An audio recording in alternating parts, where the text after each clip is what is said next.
everybody. Tom here with Hidden Beats again, and today we are talking with Heather Feather. How are you doing today? I'm doing great. Thanks very much. How are you? It's well, I'm not even sure what it's like outside. I'm stuck here in my dank office with no windows, but I'm sure it's a great day. We're gonna have a great conversation. It's a great day where I am. So in Montreal, it's 26 degrees and sunny. That sounds probably what it's like here. I'm in Ottawa, so we're not too far apart. This is true. I imagine you have a beautiful day as well. You'll get out of the office soon. Yeah, so hopefully three-ish hours. Well, we're here today to talk about you, about your music, and about what you bring to the world. But if you had to give a little quick elevator pitch about just who you are, how would you do that? Well, I would say my stage name is Heather Feather. I am a children's artist. I refer to myself more as a teaching artist Okay. because I have a long career in education, as well as in music, and I like to blend the two. And I like to have every song have some kind of pause for thought in there. Not instructive, but just kind of to ask that question and see what you can learn from it. Yeah, I think that's nice, and music should give some sort of lesson, I would think. I think so, but I don't want to be too prescriptive. I always want to leave it open to interpretation. Yeah. So the first question is kind of most important is how'd you get started in music? Oh, so I was raised making music in Newfoundland. So I come from a super musical family, and there was always instruments everywhere, usually string instruments like guitars. And you're going to find that every Newfoundland house has a guitar in it, and somebody knows how to play it. Mhm. So our family wasn't really any different. And my dad was the guitarist, and my mom's the singer. So growing up, music was always instead of TV. So if you have a big family get together, it's not let's watch a movie, it's let's sing some songs. So yeah, and then I just grew up studying more classical music, and I moved out of folk and went through multiple music degrees, and I've just always been a musician. That was actually my next point is the your music theory PhD and stuff. How did you decide to go that route? That wasn't the first choice. So I find that with a lot of people, like a lot of other people, you find your way, and it's not always a straight path. Hmm. So for me, I'm not naturally a performer. I actually have a lot of stage fright.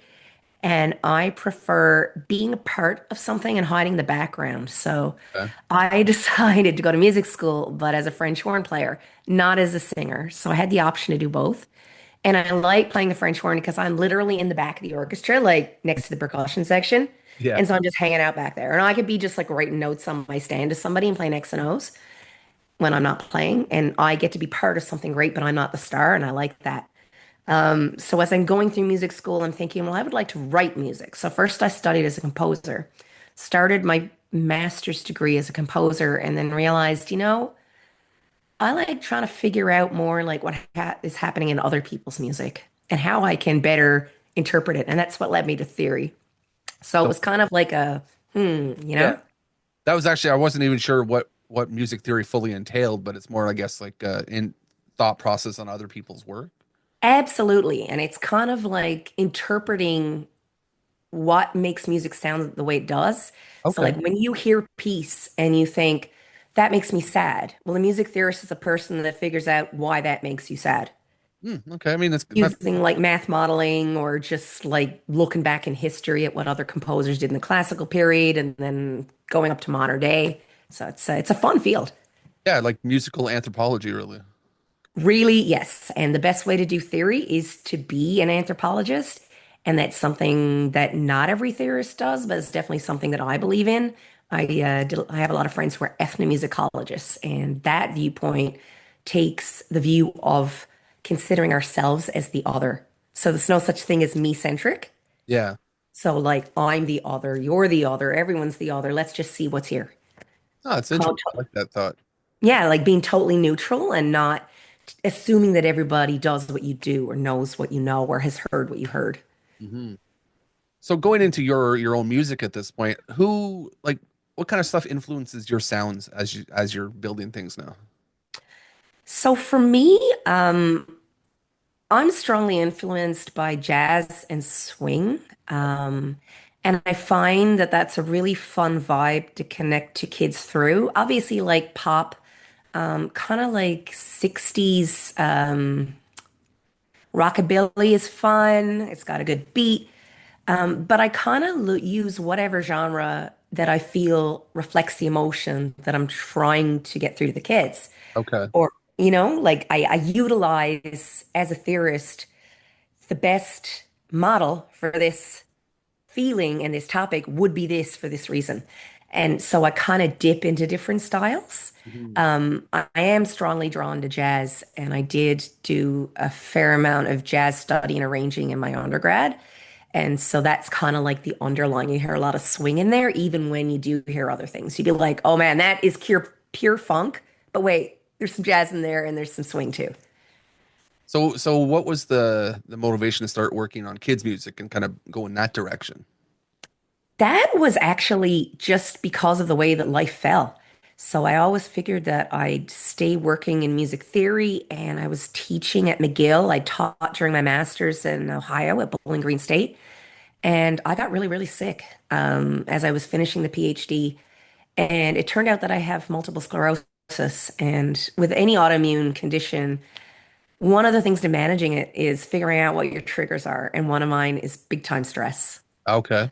Yeah, and so I found that like the pressure of trying to teach a course load and do research, and I'd also started a family, like it was too much. So I took a few years off. I changed my diet. I did all kinds of things, physio and occupational therapy, and I realized that it was really my job that was the biggest stressor. And so I took a few years off, and as my son was growing, I didn't find motherhood stressful at all. Mhm. And I got invited into classrooms to sing with kids. That wasn't stressful at all. That was actually made me feel young again and made me feel healthy. So I started doing more with kids. And the more that I did, I found out I could take on a really big workload. I could really immerse myself in that world. It didn't affect me at all. I just felt better and better every day. Like that was a sign. For sure. And kids absorb things with that fresh feel sometimes, so it's always interesting where I don't know, adults can be jaded and look at things really really differently. Absolutely. I find that every day. And I find that anyone that works with younger children learns as much, if they're still open-minded, they learn as much from the children as the children learn from them. Mhm. They have such fresh and unique perspectives, and every mind is new and still developing. So it's just so inspiring and a privilege to be able to work with young kids. And as a teaching artist, I'm in and out of preschools and schools almost every single day of the week. And I always come home feeling, instead of exhausted, I feel like rejuvenated. Yeah, kids that like so I have two kids and just getting to experience them, the different things they're doing each day. So like one's 2.5 and the other one's 7 months. So there's such Oh, wow. different people, but then like they're so similar and then watching how they're experiencing things, it makes life a little bit easier. Yeah, and it's going to be cool as they grow because as a dad, you're going to see that each child is going to develop in their own unique way. So Hmm. your two kids are going to have similarities, but they're also going to be different in other ways. And that's fascinating. Hmm. Just like leaning into each child's talents and like being a gardener and growing the child in the way that according to what the child is good at and what the child needs. And Yeah. And yeah. yeah, just watching the two of them, like, so my son's a 7 month old, and watching him look at his sister and be like, "Oh my God, I could do some similar things," and just that absorption is so interesting. Oh, children are sponges. And when you have the second one and you've got a first, oh yeah, they pick up things a lot faster because they've got that model. It's Hmm. so cool. Yeah, you have some new music that was also come across my desk. You have your new single, "Happy for You," and you've also talked about an upcoming album. So, can you tell us a bit about the new stuff? Sure. I'd love to. So the new stuff is really special to me because the more that I work with kids, the more I notice a change in how children interact, and the more that I notice that the environments are changing. We don't have as much like community spirit as we used to have. And so I thought I'd write an album called Together, Hmm. that really focused on that we're better when we're together, focuses on inclusion, like include everybody. Yeah. See what everybody needs. Give them what they need. Be that person that sees that kid at the playground sitting alone and say, "Hey, how are you doing today? Do you want to come play with me?" Yeah, okay, maybe the child has a broken leg, but the child can still play in their own way. So be that person that goes out and invites that kid to play. Yeah. Yeah, find the things that we have in common and let's build on that. So, Happy for You is a song that I hadn't really found anything similar to. The idea that sometimes in life there can only be one winner, but that doesn't mean that you should be disappointed when you don't win, especially when the person that won is your buddy. So if you're all in grade two and you've got a school sports day and there's a race and there's one first place ribbon, you know what? Be the cheerleader that says, man, Aaron won that race. I'm super proud of Aaron. Because you know, next time, maybe it's a drawing contest and you're the best drawer in the class. And Aaron's going to say, hey, buddy, I'm proud of you. You did a great job. And for everybody to recognize and for parents to recognize that everybody has something unique to give. We're all good at different things. Yeah. And we function best when we're happy for what's good about one another.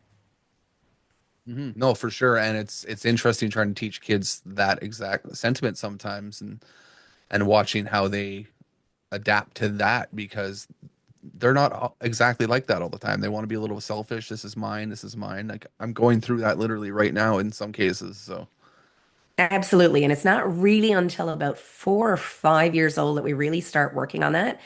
Mhm. Because right now, at 2.5, the kids are just kind of recognizing their own emotions. Yeah. So they're just trying to be able to say, I'm angry. And they still need you to help them not be angry. Now, as they get better, they learn techniques to not be angry. Like, I know I can stomp. I don't need to hit my 7-month-old, you Mhm. know, sibling. Or I can do something that makes me happy, like draw a picture. They become more self-regulated. Then they can start regulating their emotions with others. So Yeah. that's when it's like, I've got a friend. My friend's sad. That means I can give my friend a hug and make my friend feel better. And that's really like 4 years old. Some kids started at 3. And so the happy for you is really starting at like 5 years old, I'm thinking. hmm Yeah, my daughter is at that point where she's like, "I'm sad," and then you have to try to understand why, and if she understands why, it's a whole other interesting like conversation with her at that point. But it'll come, right? And as you're talking her through it and you're saying, well, why are you sad? And you're asking her questions, you're helping her make those connections herself so Yeah. that she'll be able to go through that thoughts process herself in another few months. You can see like the wheels turn in her head about why when I asking questions. It's like, okay, good, you're processing this a little bit more and you're understanding a little bit more. She used to say, "I'm sad because Daddy said no to me," and it's like, okay, well, why did I say no? And we have to go through all that. Good for you. Mm. It's important just to ask those questions and to let her reflect. So that's great. You're not prescribing, you're not telling her, you're letting her figure it out. And that's awesome. Like you're facilitating. Great. That's the best way to do it. Yeah, I need her to be confident in everything that she's doing. So I need her to fully be able to think it through because I know I wasn't exactly always that confident sometimes or did things way too quickly and didn't think everything through. So it has consequences and That's great. I mean, I would say that perhaps I was a little bit that way too. And when we recognize what we had some issues with when we were kids, we can raise our kids Mhm. without the same challenges because we're aware, like, let's do this a little differently. Yeah, exactly. Yeah, Now it's I'm curious great. about your process for when you're putting together music, especially trying to put together something for children. I know you talked about the different kind of genres, but writing everything, how does that work for you? So, just about every topic that I write about has come up in the classroom. So, they're real topics that I see kids struggling with. So, it's kids in discussion listening on the playground. It could be my kids in classes, things they're grappling with in their families, things that I see them having issues with in class. Like, literally happy for you Mhm. when a child can't go first and they can't understand that. Yeah. Yeah. So it's real situations that I see. So it's my response to what's going on as an educator, as a parent, and then turning it into music. So I've got these sketchbooks, and I always have a sketchbook with me at all times. Like even if I'm out mowing the lawn, there's a sketchbook out there with a pencil. Okay. And so I'm thinking about like, what did I go through today? And I'm like, okay, that would be a great topic for a song. So I've got these books that are just filled with things. Now, maybe 25% of them are going to make the classroom, and it's going to address something that happened a week before or that a child is going through. Or like there's a child whose parents are getting divorced. How are we dealing with that? Mm. And like just issues around if that child is having problems with just being sad. It's okay to be sad. So I write a song that it's okay to be sad. That's a valid feeling. So when I go to record, then this time I took it to a producer in New York. His name is Dean Jones, and he's done like 65 kids albums that he's produced. Okay. So he knows what's been commercially successful and what's not. And at this point, it's also like I'd like people to listen to what I'm writing. So I Hmm. bring them these books. It's important, right? Yeah. So I have like 25 songs that I chosen as the best. And I just ran through each of them with a guitar or a ukulele and I said, "What do you think?" And so he picked out the first 8 and said, "Those are going on this album." And I had made sure they all fit like a theme. Okay. And so he narrowed it down to these are the ones that are going to do the best. And then we're going to come up with 2 more to fill in the holes. So that's how this album went. Oh, okay. That's interesting. Like I guess you do more so need almost a theme sometimes for kids music where sometimes in the adult world you don't need. You can just throw some songs on there. They all mean something different and yeah, it's interesting. For this one, I really did want to have a theme because it was really important to have something about inclusion. I just felt that, that was, and especially as I thought saw the way things were going in the US with DEI and yeah, like there really needs to be a space for everyone. For sure. Got a lot of people hurting right now in the world, and yeah, so that was definitely a theme that I wanted to carry through. Just myself also being disabled, right? Like that's an important one to me. Yeah, for sure. Now, how do you think your music has evolved over the years? You've gone through so many different directions and avenues and into the kids world, but how do you see its evolution? Well, just between the 2 albums, there's been a lot of change. The first album was focused on kind of broke it up in a very child development model into more of a thematic model. So the first one, I looked at child development, and you've got this quadrant. So when you're looking at how kids develop, you're like, there's cognitive growth, there's language growth, there's physical growth, and then there's social emotional growth. Hmm. And then when each of those, then there's different markers. So like when you bring your kid to the pediatrician or to a doctor, they're looking, or in daycare, they're all looking at different things. How is your child doing? Where are they advanced? Where are they a little behind? What does this child need to help them grow? So the first album was, I wrote songs from each area. Okay. And I thought, like, this one is definitely going to help them develop jumping on 2 feet. And then the gross motor of up and down, and it's geared at like 2-year-olds. Hmm. And I want one for social emotional development. And I'd like it to be, you're okay exactly the way you are. You don't have to be anybody different. I put that one there. This time I just took one big theme, but I also was less afraid to take chances. Like I would never thought of writing a funk song before. This time it just spoke to me. I was like, yeah, it's gotta be. And this has gotta sound like Stevie Wonder. Okay, nice. I mean, I would have never gone there before, right? Like the first album was done entirely with a jazz band. Hmm. So this time it was fun working with Dean, who wasn't afraid to take chances and to really try some different stuff. It's nice to have that kind of backup thought process, I guess, too, to help bounce things off of with someone you know knows what they're talking about in the industry. Absolutely. And to do a song where he was like, this song is absolutely hilarious, but it needs to be more comical. I'm going to put in a bass harmonica. And it just like honk, oh, honk, oh, honk. It's hilarious. I mean, guitar licks like going for Mhm. like a kid being afraid. And we just had so much fun. Oh, that sounds awesome. So, what do you think is the one thing that keeps you grounded outside of music? It's all pretty crazy, and then you got to keep yourself in check sometimes. Honestly, my family, Yeah. big time. Yeah. My husband is my rock. And my son is also a really solid kid too. He's graduating from high school this year. Oh, wow, nice. Yeah, I'm super proud of him. And my sisters are very supportive. And I'm also part of a really good community, a musical community. I'm part of the board of directors of the Children's Music Network. Yeah, I read And that in your bio actually. it's a great group to be a part of because it's an international group and everybody does it for the kids. Hmm. So no matter what struggles you're going through in that day, it kind of all comes back to why are we doing this? Yeah. Let's move the needle to advance the needs of kids. Like we're doing it for the kids. It's all okay. This didn't work out today, but that's okay because I did it for the kids. So that's a great group. And Ramped is a great group. So recording artists and music professionals with disabilities. So if it's like a frustrated because I had another MS relapse, and these are people who totally understand because they go through exactly the same thing in the industry. Okay.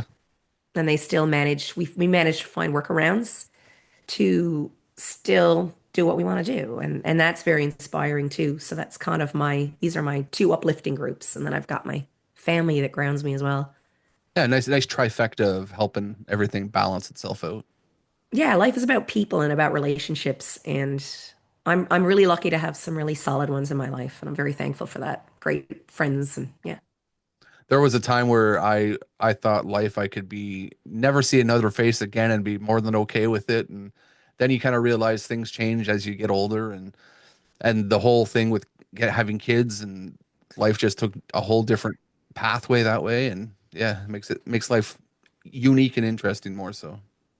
And you definitely need a village when you're raising kids because everybody needs time to just kind of check out. Like Oh yeah.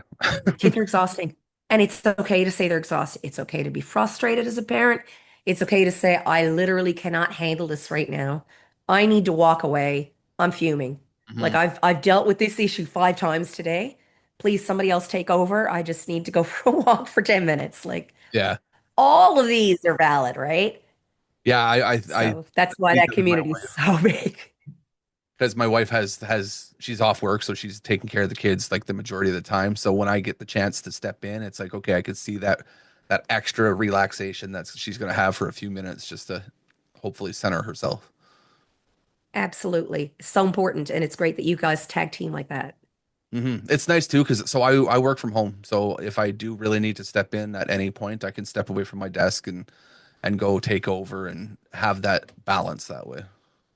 That's great. I've Mhm. got a really good husband like that too, and we really tag team well. I mean, no matter which of us was working at home or working out, I also got really good in-laws that live in town because I'm not from Montreal, but Okay. my in-laws are here. And my mother-in-law retired when I had our son, Mm. and she said, "I'll help you out. Your MS is really bad. You also can't get daycare right away because we've got this $7 a day daycare, and Yeah. not everybody could get in right away." And she was a godsend. She's a sweetheart, and my father-in-law's really good too. So. Yeah, my mom is right here with us, and my sister's kind of 10 minutes down the road, and my mother-in-law is maybe about 45 minutes, but everyone's close, so we can all, you know, shift kids to different locations if we need to. Absolutely. That's so good. So on the back half of my interviews, I always like to ask some more interesting questions, maybe thought-provoking. And my favorite one, I think you'll have a unique perspective on this, is what's one thing you think should be asked more in an interview that's not asked enough? Ooh. I don't know. It's a good question. I mean, you've covered some really interesting questions. I mean, something silly would be kind of funny. Well, we have some more questions to go still. I mean, I'm a children's musician. Hmm. What's your favorite animal? I don't know, like something to really loosen up the joint. Yeah, well, Sorry, I got so laryngitis there and I'm coughing. my literal next question is, do you think a hot dog is a sandwich? Good job.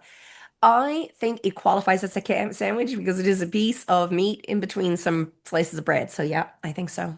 That's the great debate question because you should see some of the people. I don't throw that in all the time, but the odd time I do, and it's such a like polarizing topic sometimes.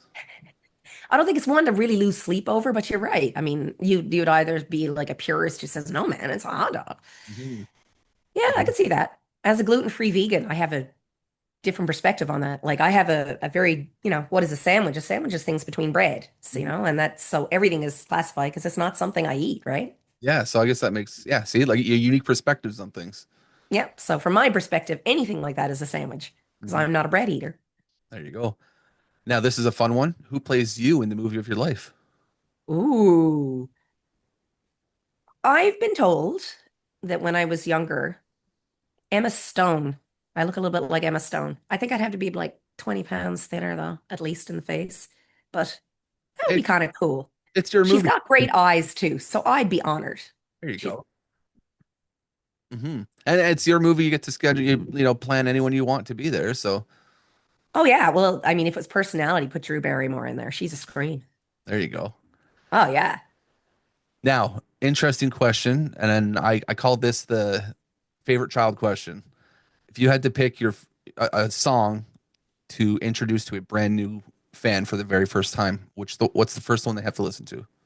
Ooh, good one. Hmm. Probably I'm good enough. Okay. I'm good enough just the way I am. If I do my best every day, I'm good enough every single day. I've just got to believe, sing it with me. I'm good enough. Okay. Talks about things that you go through as a kid. Like it's okay to be afraid. It's okay to doubt yourself. It's okay that you don't feel like you'll have a friend group at school because you're going to a new school. All these things are normal. And as adults, we still have doubts and fears. Hmm. But we all need to remind ourselves that every day, as long as we have done our best, we can't ask anything else of ourselves. And we can't ask, no one else can ask anything else of us if we've done our best, right? So if you've done your best, you pat yourself on the back and say, I'm good enough, even if it was a complete fail. Because I mean, you're gonna fail at life at some point, so Absolutely. accept it while you can. Yep. And say, I did my best. That was good enough. And I'm good with that. It's Hmm. okay.